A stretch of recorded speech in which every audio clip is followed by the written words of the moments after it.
Ahoy everyone, my name is MotRoUS and welcome to my Let's Play of Castlevania Symphony of the Night.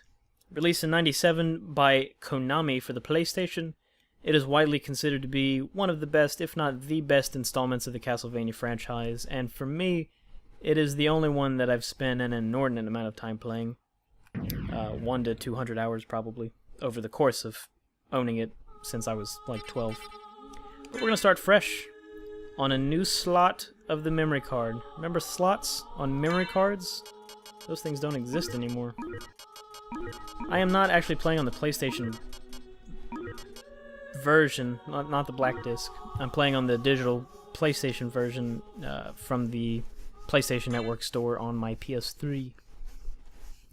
Journey back to 1792 in the Transylvanian countryside of Romania. I'm not going to let this whole thing play because it's very long and it doesn't really do anything, but you can see how old this game is. 97 was also the year that Final Fantasy VII came out, and these cinematics are slightly wanting if you're comparing them to Final Fantasy VII. But you just kind of get a zoom in of Castlevania, Dracula's castle, and it zeroes in on, I guess I'll let the whole thing play. I might as well, it's almost over. Oh, the polygons. We're going to start at that tippy top that could not possibly support itself. This whole thing would collapse, certainly, if not for the dark magic of Dracula, or something. And there's the staircase. No, wait, there's the staircase that we're on. The map actually holds true to this design entirely. The game starts out not as the main... Oh, loading screens. That's another thing I don't miss. The game starts out not as the main character of the rest of the game, but it's the last scene. It says Castlevania Bloodlines. Or it says Final Stage Bloodlines. But what this actually is the last stage of a game called Castlevania Rondo of Blood. Bloodlines was a game released on the Sega Mega Drive in '94, and let me get a handle on his moves here. It was released for the Sega Mega Drive in '94, and it had an entirely different list of characters. Dracula was not the main part of it, I don't believe. But Rondo of Blood had Richter, which is who I am playing right now. So I don't know why that got messed up. It's correct in the Japanese version, so it must just be a mistranslation somehow. I'm gonna keep quiet for this dialogue. Die, monster! You don't belong in this world. It was not by my hand that I'm once again given flesh. I was called here by humans who wish to pay me tribute. Tribute? You steal men's souls and make them your slaves. Perhaps the same could be said of all religions. Ouch. Your words are as empty as your soul. Mankind ill needs a savior such as you. What is a man? A miserable little pile of secrets. But enough talk. Have at you. I love that scene. One of my favorite opening scenes. So what we're going to try to do here is take out Dracula as quickly as I possibly can without taking any damage and without using a sub-weapon. And I'm not doing that to show off. The reason you want to do that is because Alucard will start out a little bit beefier. His HP will be a little bit higher. His luck will be a little bit better. Woo! And his stats will overall be higher. I don't think I'm going to do it in the time... You're supposed to beat him in under a minute? I don't know how that's supposed to happen. I guess if you only use your sub-weapon. But, alas, we will do the best that we can. It's not really a hard boss fight. I wonder if it was this easy in Rondo of Blood. Because if it was, that's pretty disappointing. So here's his second form. Oh, Jesus. Nope. Took the damage. That's alright. God, dog it.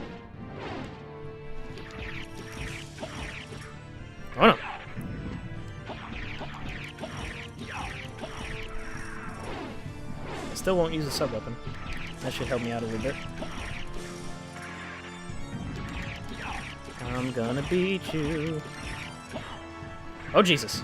Oh, no. Bad move. Bad move. Come on. Come on. Come on. You're just jumping around like a... See? I have done it without taking any damage before. But I'm a little rusty, I suppose. Strange photograph being caught on fire.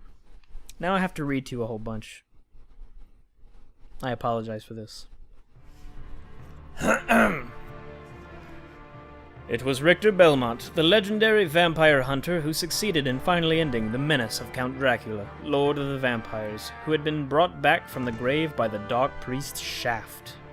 Not the crime fighter. However, one night, 4 years later, under the glare of a full moon, Richter mysteriously vanished. With no idea of where to begin her search, Maria Renard set out to look for him. It was then that fate intervened. Castlevania, the castle of Dracula, which is rumored to appear once every century, suddenly materialized from out of the mist as if to show her the way.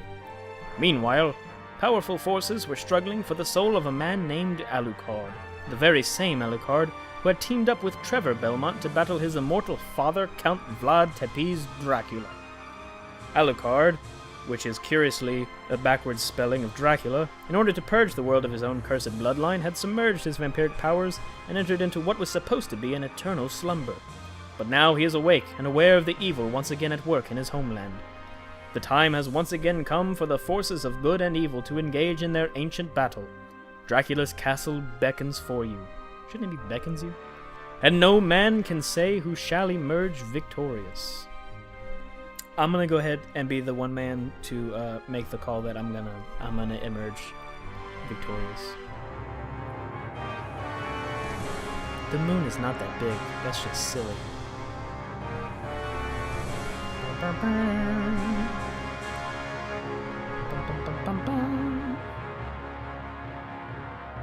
Hurry up. Okay. Another loading screen. You can actually control the loading screen. It gives you something to do while it loads. Enter Alucard, our protagonist in this adventure. He is a half vampire, half human. I think they're called Dampier? There's a word for them. Badass. Like it said, he is the son of Dracula, but he has a human mother. And he's gonna tear up this castle pretty badly. Things are gonna start off pretty slowly. Oh. But it won't be too big of a problem. These zombies will come forever, and so it's not a bad place to start leveling up if you would like. However, there is a slightly... There's a level up. There's a slightly better place to start in the next room, or the next room over, that we will work on. Get rid of these bats. Go way back. So down here is a never-ending swarm of mermen. The reason this part is better is A, they give you a little bit more experience, but also, if you do a spell... I can do it. Dark Metamorphosis. Anytime a creature that bleeds dies and has his blood touch you. See, like that. Jesus. Okay. Some. Stop it! Alright. I really am better than this. Let me show you how to do this spell real quick. Every time you do a spell, it pops up here. But it doesn't... They never tell you how to do the spell to begin with. I think you could buy them later. But, this is just ancient knowledge from whenever I played long ago. So like I said, the reason this one's better is because when they bleed on you, they heal you, so you pretty much can't die here if you're very careful. Unless you do foolish things like I did a minute ago and get pounded constantly.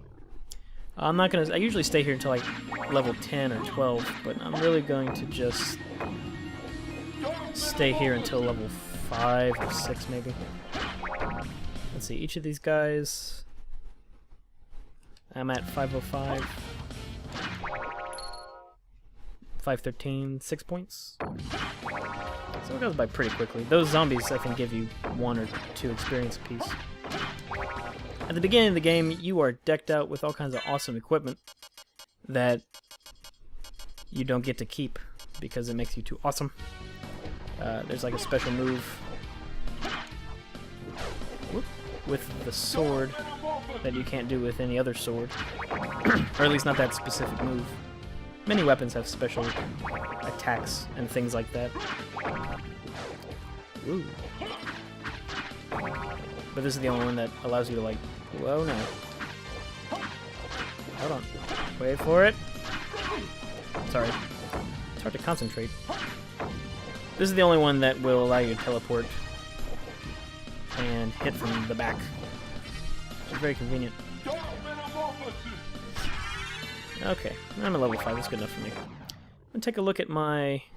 Yeah, I did terribly, apparently, because my stats should be way higher than that, but we will soldier on. And it's not something I have ever overly... And it's not something I have ever been overly concerned about, so I'm not gonna worry about it now. We're just gonna try to start this game. It's still kind of introductory kind of thing, because like these wargs, for instance, won't be here in a second, and death is about to screw us over.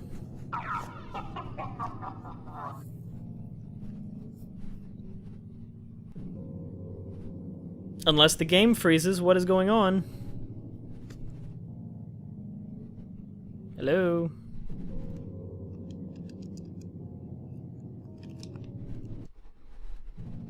Okay, I'm gonna cut out here and make my way back to this point, and I will cut back in, because this is ridiculous. Well, this has been an ordeal. It's actually been a couple of days since the first part of this video, and I just haven't been able to make time to get to the point where I was at and then keep recording and stuff like that. A few things have changed. My stats are a little bit different. I think they might be higher, maybe lower, by a couple of points. It's not really that big a deal. I definitely have way more MP and hearts than I did, I believe. I actually killed Dracula with Richter without getting hit, without using sub-weapons, pretty quickly, and got to the point that I needed to be at to keep recording, and realized that my display settings were incorrect, and then I couldn't record, and I couldn't change the display settings without exiting the game without having saved. So I had to do it again, and I got hurt, and I said, whatever, I don't care anymore. And so now I'm back where I need to be. One quick thing that I realized while rewatching the other part of the video was that I am aware that from 505 to 513 it is 8 points and not 6. I was mentally retarded at that point, I guess, I don't know. Anyway, so, last we met, we were meeting death. Don't freeze. Ah, Alucard. Thank God. What is your business here? I've come to put an end to this. Still befriending mortals.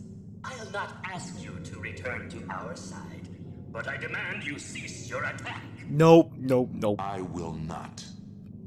You shall regret those words. No, I We will won't. meet again. I'm gonna lay a smackdown on you. There goes all my stuff. So I'm going to try to hurry up through a lot of this because I have work in just a little bit. But I am secure in the knowledge that I only need to record 15 minutes or so.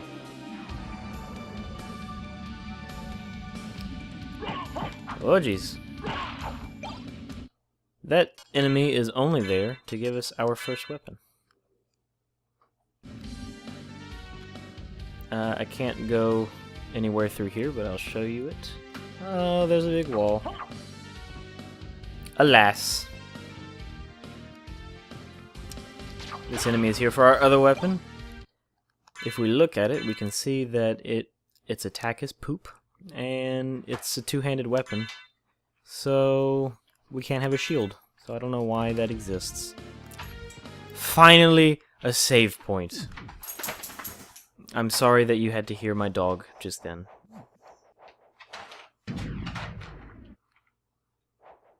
She is, shaking off sleep, I suppose.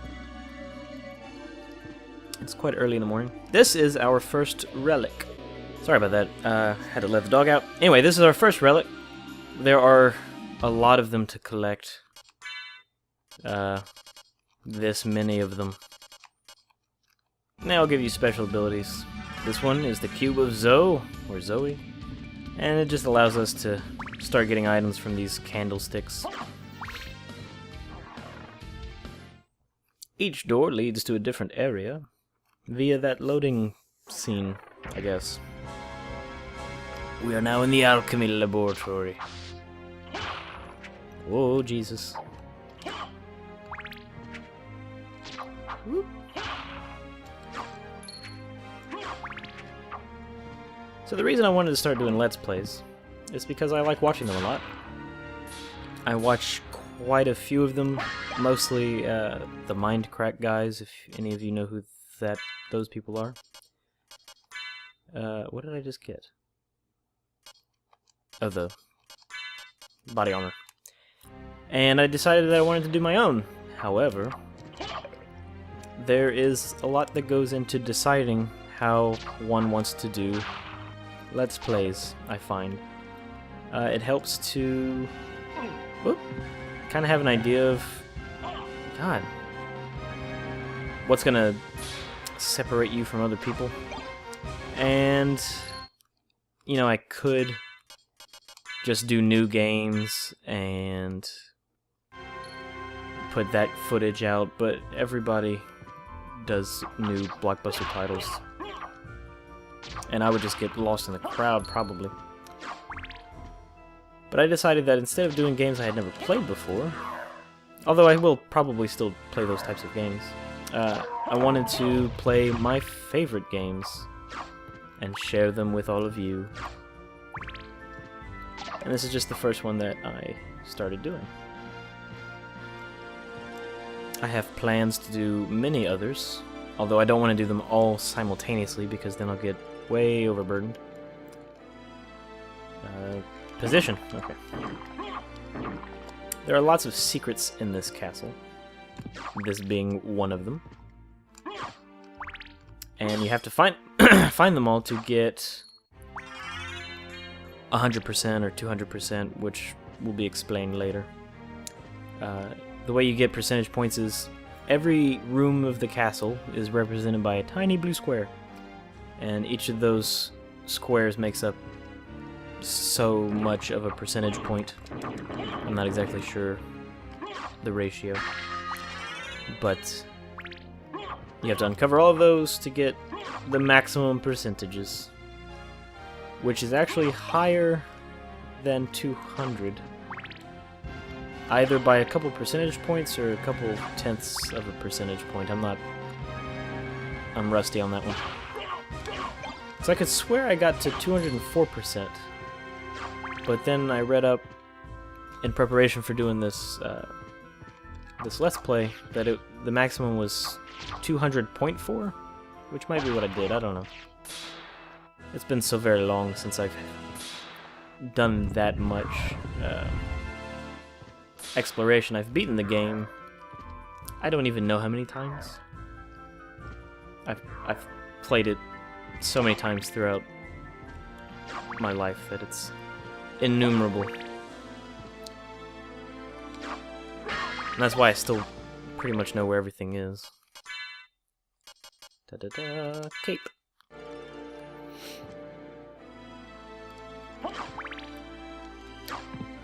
But I'm not just going to play PlayStation Classics, although those might be my... PlayStation is easily my favorite generation of games, because that is what I spent my formative years on. My first system was an NES, and I played that for all of a couple years. Final Fantasy 1 was my first game, pretty much, although I didn't quite understand it at the time. I must have been, I don't know, 5 or 6 whenever I started playing it. And after that I got a Sega Genesis and the Sega Channel, which might be, at that time, the greatest invention ever made. But I was still pretty young on the Sega Genesis, up until, let's see, when did the PlayStation come out? 1995? So I was probably about 10 whenever I got my first PlayStation. It was a couple years after it came out. And then... Whoop. That's okay. Oh god. I wanted the axes anyway.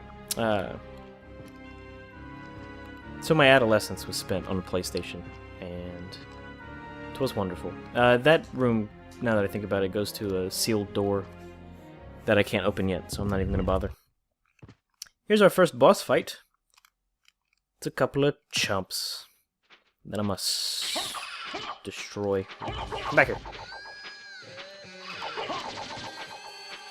That's why I wanted the axes. Oh, Jesus.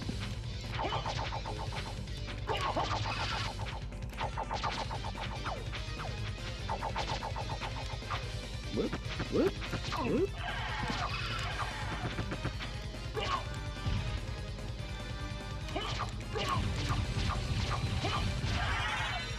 Easy peasy. And this guy flies back every time you hit him, so he's whatever. Easy boss fight. Way easier than Dracula, but whatever.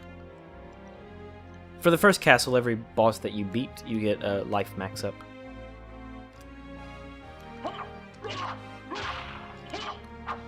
The reason I say the first castle is because if you fulfill certain criteria, you get a certain event, then you don't beat the quote-unquote last boss. What you do is a special thing, and then if you do that, an inverted castle appears, and you beat that for the extra 100% that I was talking about earlier. Which is obviously what we're going to do. We're not just gonna do the first castle and be done with it. That would be silly.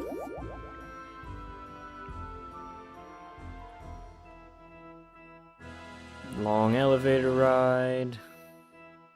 Very boring. Okay. What I need here is to blow... I don't know. Why is this here? It's whatever. This goes to this area. The Bastillard is a little bit weaker, but it's faster. So I will use it for a little while. It's also got a shorter reach, which is kind of annoying. So the reason this game is so awesome is because it really changed the way Castlevania was done. Like I said, it's been a couple of days since the first part of this video, so I don't know if I talked about this already, or if I went into enough detail. So I might just be repeating myself. But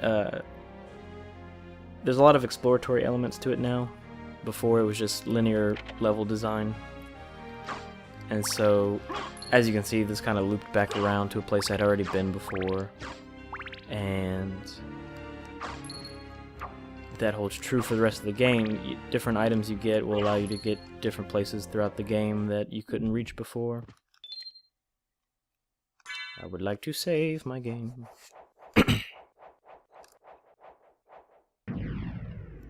Because of this game and because of Super Metroid, which came out much earlier, this style of game is now colloquially known... that's not correct, it's not colloquial. Among the gamer community, I guess. They're known as Metroidvania style games. Every Castlevania after this one that I know of... Oh, I don't want this diamond. This diamond is crap. It just bounces around. It kind of hurts a little bit. But it's not as good as like the axe or the knives. I'm going to stick with the axe and the knives. Exclusively. because every other sub-weapon sucks. So what was I saying? They stuck with this kind of format for the rest of the Castlevania franchise, as far as I am aware. See, this is salt. It just kind of sits there, and they have to walk on it and get hurt. It's very lame.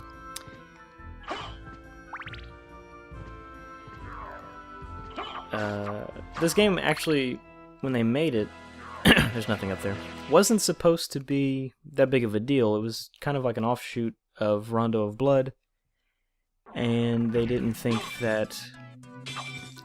Oh, this is the holy water, just like a small flame. Keeping the axes. So yeah, they thought it was just going to be a sequel, they're going to put it out, move on to next Castlevanias. That's the reason they could have taken so many liberties with the style of game, deviated from what was typical, was because it was a sequel, so... Whoa, no. It wasn't meant to... It was... I'm just repeating myself now and rambling. Yeah, it was meant to be something different. These are the knives. They're awesome because you can hit them. You can throw them so fast. I'm gonna stick with these, I guess.